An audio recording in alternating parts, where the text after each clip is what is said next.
Sa buong mundo, ang Pilipinas ang itinuturing na hotspot o episentro ng online sexual abuse and exploitation of children o SAEC.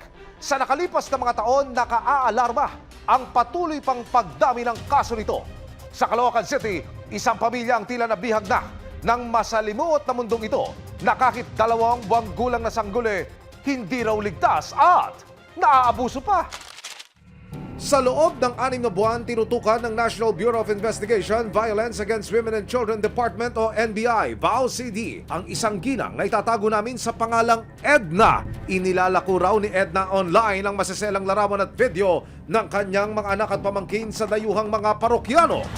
Usually Western countries, so US, Europe, ganyan, yan talaga. Kasi ito ay sinasabi nating supply and demand problem, di ba? Philippines ang supplier, ang nagdi-demand, ang sinusupplyan natin ay foreign countries kasi sila yung mga pedophile. Sa pagsisiyasat niyo po, attorney, ano yung nakita niyo? Habang kausap yung isang foreigner, pinagkakandak ng mga sexual activities yung mga bata. Magkapatid, kuya sa bunso, minsan yung nanay sa anak na babae o sa anak na lalaki. Pero hindi naging madali ang paghahanap ng mga otoridad kay Edna. Ano-ano tong tirahan nito dati nasa Bulacan sila hanggang na tuntun natin sa Caloocan. Hanggang natuntun nila ang kanyang social media account. Dito, ilang larawan ang nakuha ng mga otoridad kung saan makikita ang mga bata sa harapan ng isang pader. At nang tignan ng mga otoridad ang iba pang masiselang larawan at video ng mga bata, kumpirmadong iisa lang ang lugar kung saan ginagawa di umano ni Edna ang kalaswaan sa kanyang mga anak at pamangkin. Nagsagawa ng surveillance operation ng mga otoridad. Pagdating sa area, bumungad sa kanila ang mga batang laman ng mga natuntong anti-child sexual abuse or exploitation material o CSARM. Matapos makumpirma ang kinaroroonan ng nanay na suspect at mga biktima niyang 5 anak at isang pamangkin, Ito yung ating kaso. pinlano ang isang entrapment at rescue operation kasama ang resibo at ang non-government organization o NGO na Homeland Security Investigation. Mga menor de edad na bata sa Caloocan City. Nadiskubre ng mga otoridad na laman ng masiselang larawan at video matapos makatransaksyon ng nagpanggap na asset ang kanilang sariling ina, ang siste di umano ni Nanay Edna. Inuutusan niyang magtalik ang magkakapatid o magpipinsan sa harap ng kamera. Habang kausap yung isang foreigner, pinagkakandak ng mga sexual activities yung mga bata. Nang makakalap ng sapat na impormasyon sa loob ng 6 na buwan, nagkasana ang NBI VAUCD ng entrapment operation para madakip ang ina ng mga bata. Tumulak na ang mga otoridad sa target location sa Caloocan City. Pero si Edna mukhang no-show sa nakatakdang live show kasama ang mga menor de edad na anak. Makalipas ang mahigit 2 oras, isang chat ang natanggap ng mga otoridad mula kay Edna. At nang i-video call ng mga otoridad si Edna, isa pang babae ang lumitaw katabi ng mga batang isasalang sa live show. Itatago namin siya sa pangalang Esther na nagpakilalang kapatid ni Edna. Isa rin daw siya sa pinag-iinalaan ng mga otoridad na nag-uutos din sa mga bata. Maya-maya pa, iniharap na nila sa kamera ang 2 menor de edad. Ang mga bata, walang kamuwang-muwang at kumakaway-kaway pa sa kamera. Okay, go na, go na. Perimeter! Go, go! Ito na ang naging hudyat ng mga otoridad para gawin ang rescue operation at paghuli sa magkapatid na suspect. Pagdating sa target location, naaktuhan pa ng mga otoridad ang isang nakahubad na 14 na taong gulang kasama ang kanyang 7 taong gulang na kapatid. Pero Ma'am, wala pong bata dito, ma'am. Wala pong bata dito, ma'am. Sir, wala pong bata dito sa bahay namin. Kapatid ko po yun. Yung barangay. Okay, makinig kayong dalawa. Makinig ka. Opo, opo. Umarap ka.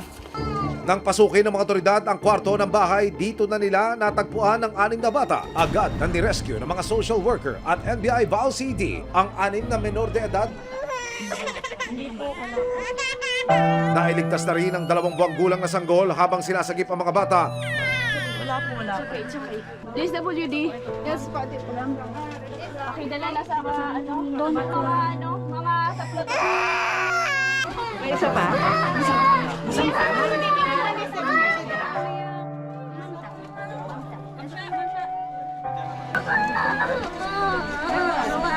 Hindi daw yung baby sa kanila.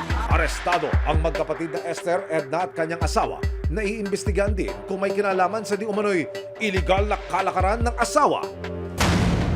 Sa bisa ng warrant of search, seize and examine computer data, nakuha ng mga otoridad ang 8 cellphone na ginagamit nina Edna at Esther sa paggawa ng mga maselang larawan at video. Nadiskubre ng mga otoridad ang nilalamang mahigit 1,500 na maseselang larawan at video. Nakapanayam ng resibo ang suspect na siyang ina at tiyahin ng mga nasagip na bata. Ma'am, from resibo kami sa GMA7. May idea po kayo kung bakit po kayo na-operate ng NBI? Sa illegal po na ginagawa namin. Pero sa sobrang kahirapan po, ma'am. Sa tingin po ninyo, bata po talaga yung paraan para po magkapera? Halika, halika. Wala na po magagawa. Pero ang kanyang kapatid na si Esther, todo tanggi pa rin na sangkot siya sa iligal na kalakaran. Pumunta lang po sila dito. Hindi ko naman po alam na may kausap po sila na gano'n. Nasa video call ka nga po kanina.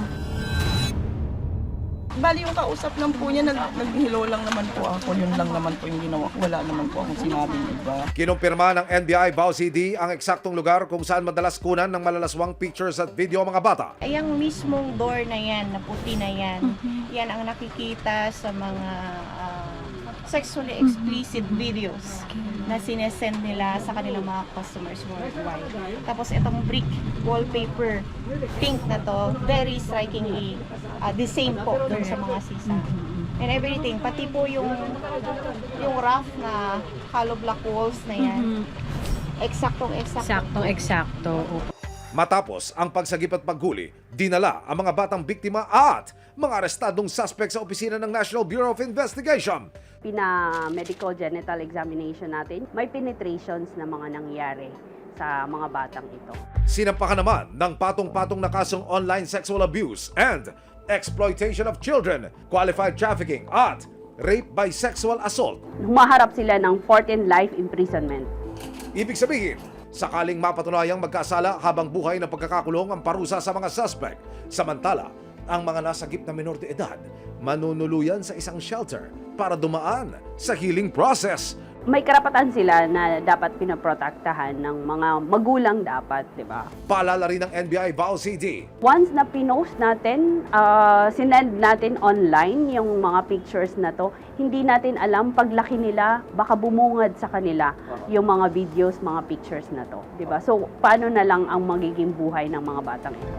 Sa gitna ng nararanasang kasalatan at karahasan ng buhay, huwag sanang itaya ang puri at kamusmusan ng mga bata, kapalit ang pera at kamunduhan dahil anuman ang kitain sa iligal at mapanamantalang paraan, siguradong may nag-aabang na parusa.